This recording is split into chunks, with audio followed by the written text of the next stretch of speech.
Hi, Kristen. It's Deanna Lauer. I am responding to your email for the FastPass coach. Thank you very much for the invitation to continue on in the process. I'm very excited about the opportunity. A little bit about myself. I've been teaching online for 12 years, mostly at the college level, and I've taught all different types of courses, mostly business and a lot of English intro to learning.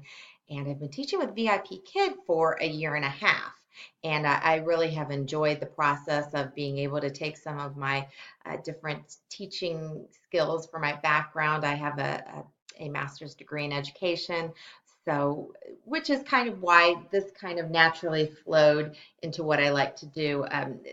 Why I wanted to become a FastPass coach is I do enjoy educating educators. I'm very passionate about all areas of education, um, from teaching to volunteering to I'm just passionate about education and any type of level. So I have been a mentor and created mentoring programs for the University of Phoenix. So that's just kind of something that this really just is just a natural transition for me in what I've already been doing. And so that's really what spoke to me when I saw the initial invitation.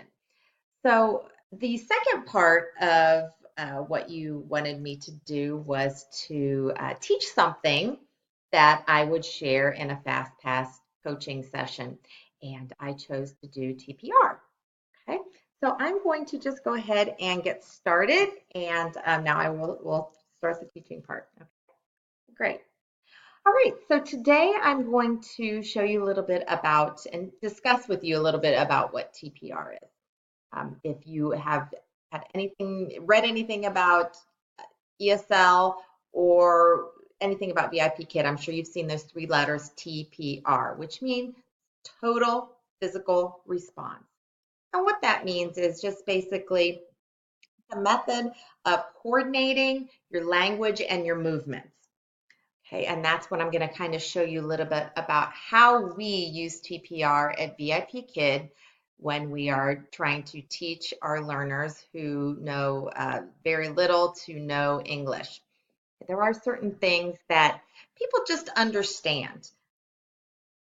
Everyone knows this means good job. You know, we don't even have to say anything. It means good job. I want to hear what you're saying, cupping my ear.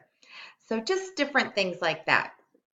Whenever I am trying to teach a student something new, I always put my finger by my mouth. So say I'm teaching them A, A, A, A. So that's the first part. So I'll have A, I'm speaking. Now I want you to speak. So they know ear is for hearing, so I want to hear what they have to say. So A, good job. Here we go, right here, TPR. Good job. They understand. They might not know what I'm saying, what good job means, but now they'll know thumb, good job. They'll start to hear what that means. Okay, so that's one way that I use TPR. Another way that I use it is when I have words that are more than one syllable.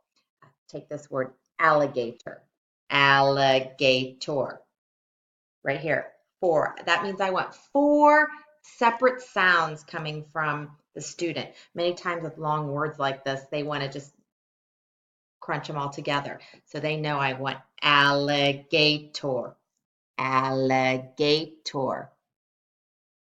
Sometimes I'll clap, alligator.